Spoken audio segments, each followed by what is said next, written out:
જામનગરમાં ગોવાળની મસ્જિદ નજીક તાજિયાના સ્થળે અકસ્માત થતાં અફરાતફરી મચી ગઈ હતી। એક રિક્ષા તાજિયાને ટકરાતા દોડધામ થઈ પડી હતી। આ તકે રિક્ષા ચાલક જનાક્રોશનો ભોગ બન્યો હતો। ઘટનાની જાણ થતાં તરત પોલીસ દોડી આવી હતી। ઈજાગ્રસ્ત રિક્ષા ચાલકને હોસ્પિટલ ખસેડી ઘટના સ્થળે બંદોબસ્ત ગોઠવવામાં આવ્યો હતો।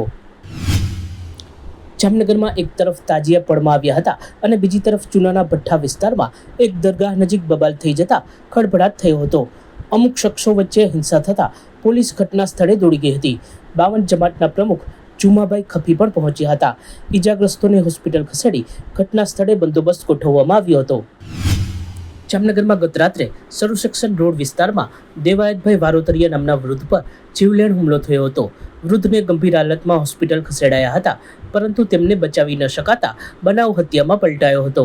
સરાજાહે ભરચક વિસ્તારમાં આ પ્રકારના ગુનાથી ખળભળાટ મચી ગયો હતો અને સિટી ડીવાયએસપી જયવીરસિંહ ઝાલા સહિતનો પોલીસ કાફલો ઘટના સ્થળે દોડી ગયો હતો। આ પ્રકરણમાં સાગર વસરા નામના યુવાનની અટકાયત કરવામાં આવી છે। મૃતકના પરિવાર અને આરોપીના પરિવાર વચ્ચે જૂનું મંદુક હોવાનું પ્રાથમિક તપાસમાં ખુલ્યું છે। યુવાન આરોપીએ દાદા જેટલી વયના કહી શકાય એવા વૃદ્ધનું કાસળ કાઢી નાખતા ચકચાર મચી ગઈ છે તથા સમાજમાં હિંસાનું સ્તર વકરી રહ્યું હોવા તરફ ભયજનક સંકેત મળી રહ્યા છે। ગત રાત્રિના જામનગર શહેર વિભાગીય કચેરી હેઠળના સી ડિવિઝન પોલીસ સ્ટેશનમાં 1 વાગ્યાની આસપાસ એક હત્યાનો બનાવ બનેલ હતો। જે હત્યા સરૂ સેક્શન રોડ પર આવેલ દેવસિંહ રામજી વારોતરિયા ઉંમર વર્ષ 80ની થયેલી હતી। સદરુ હત્યા અન્વયે સીટીસી પોલીસ સ્ટેશન હેઠળ ગુનો નોંધાતા સદરુ ગુનો બીએનએસ કલમ 103(1) હેઠળ હત્યાનો ગુનો નોંધેલ છે। એ ઉપરાંત જીપી એક્ટ 135 એક્ટ હેઠળ પણ ગુનો નોંધવામાં આવેલો છે। ત્યારબાદ પોલીસ તુરંત એક્શનમાં આવી અને આરોપી સાગર મેરખી વસરા રહે ફિનોલિસ સોસાયટીવાળાને અટક કરેલ છે અને એને હાલ એ સારવાર હેઠળ હોય। ત્યારબાદ આગળની કાર્યવાહી હાથ ધરવામાં આવશે। આ ગુના અન્વયની જે તપાસણીની કાર્યવાહી છે એ સીટીસી પીઆઈ શ્રી ડાભી સાહેબ સંભાળી રહ્યા છે। હાલ પ્રાથમિક તપાસમાં એ જાણવા મળેલ છે કે અગાઉ આ બંને પરિવારો વચ્ચે મંદુક થયેલો હતું। જૂના મંદુકના કારણે આ હુમલો થયેલો હોય એવું જણાય છે।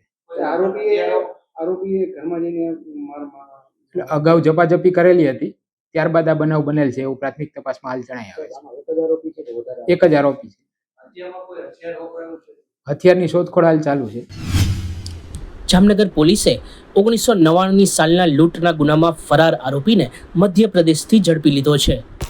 माननीय डीआईजीपी सर राजकोट रेंज न्यूट्राई सर, माननीय SP sir Jamnagar Ravi Mohan Saini sir की सूचना मुजब लालपुर डिवीजन के मूल मध्य प्रदेश के नाश्ता करता को पकड़ने के लिए लालपुर पीआई के अध्यक्षता में एक टीम बनाई गई, जिसमें PSI SP Gohil, police constable Jaipal Singh Surendra Singh Jadeja, police constable Laxman Singh Mangabhai Sarsiya, police constable Divesh bhai Rajshi भाई भिंगाभाई इस टीम में शामिल थे। इस टीम ने ह्यूमन और टेक्निकल सोर्सेज की मदद से पंचकोशी बी डिवीजन में 1999 के एक लूट केस के आरोपी को मध्य प्रदेश के जामुआ से पकड़ के ले आए हैं। इस आरोपी का नाम है वालू भाई सन ऑफ मान सिंह बिलवा। ये मध्य प्रदेश में अपना नाम चेंज करके रह रहा था इतने समय से। इसमें पंचकोशी बी डिवीजन में उस समय 85,000 की लूट का गुना दाखिल किया गया था और ये पिछले 29 साल से फरार था। पंचकोशी बी डिवीजन के अलावा मोरबी तालुका पुलिस स्टेशन में भी इस पर 2 गुना दाखिल है। उसके अलावा भावनगर जिले में भी इसने पेट्रोल पंप की लूट में शामिल था और आगे के लिए इसको पंचबी पुलिस स्टेशन को सौंप दिया गया है आगे की कार्रवाई के लिए। છેલ્લા ઘણા લાંબા સમયથી ખાસ કરીને આમ આદમી પાર્ટી અને એમાંય ચૈતરભાઈ વસાવાની વધતી જતી લોકપ્રિયતાથી રઘવાઈ બનેલી ભારતીય જનતા પાર્ટીની સરકાર દ્વારા એનકેન પ્રકારે પાર્ટીને તથા પાર્ટીના નેતાઓને તોડવાની કોશિશો કર્યા કરે છે। આજથી 2 વર્ષ પહેલાં ચૈતરભાઈ વસાવા ઉપર ખોટો કેસ કરવામાં આવ્યો। ચૈતરભાઈ વસાવા ત્યારે એક સામાન્ય ખેડૂતની જમીન ઉપર ફોરેસ્ટ વિભાગના કર્મચારીઓ દ્વારા એમનો પાક નાશ કરી નાખવાના એક મેટર બાબતે અધિકારીઓને બોલાવી અને એમની સાથે જ્યારે ચર્ચા કરતા હતા, આમાં ખોટા કેસો કરાવી અને ચૈતરભાઈ વસાવાને જેલમાં મોકલવામાં આવ્યા। જેલમાં પણ ચૈતરભાઈ ઉપર પ્રેશર ટેકનિકથી ભારતીય જનતા પાર્ટીનો કેસરીઓ ધારણ કરી લેવાનું પ્રેશર ઊભું કરવામાં આવ્યું, પરંતુ ચૈતરભાઈ વસાવા ટાઈગર છે અને એ આદિવાસીઓના હક માટે, બેરોજગાર યુવાનોના હક માટે સતત લડતા આવ્યા છે. ત્યારે ચૈતરભાઈ ડર્યા નહીં અને ઝૂક્યા નહીં.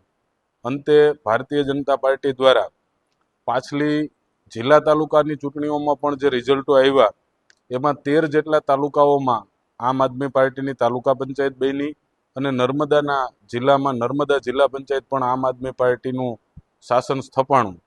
ત્યારે ફરીથી ચૈતરભાઈને ડરાવવા માટે એમનું ધારાસભ્ય પદ જોખમાં એ રીતે બોગસ કેસમાં એમને ફિટ કરી અને આજે ફરીથી એમને જેલ હવાલે કરવામાં આવ્યા છે. આગામી સમયમાં સમગ્ર આદિવાસી સમાજ, ગુજરાતના લોકો અને આમ આદમી પાર્ટી રસ્તાઓ ઉપર આવીને લોકશાહી બચાવવા માટે થઈ અને તમામ પ્રયત્નો કરશે. આ કેસમાં પણ કાનૂની પ્રક્રિયાથી કાનૂની રાહે જે કંઈ પણ થઈ શકે તે આ તમામ ઉચ્ચ ન્યાયાલયોમાં જઈ અને ચૈતરભાઈ નિર્દોષ છે અને નિર્દોષ સાબિત થાય એવા તમામ પ્રયત્નો આમ આદમી પાર્ટી દ્વારા કરવામાં આવશે. સચોટ સમાચારો સૌથી ઝડપી મેળવવા માટે અમારી ચેનલને સબસ્ક્રાઇબ કરો.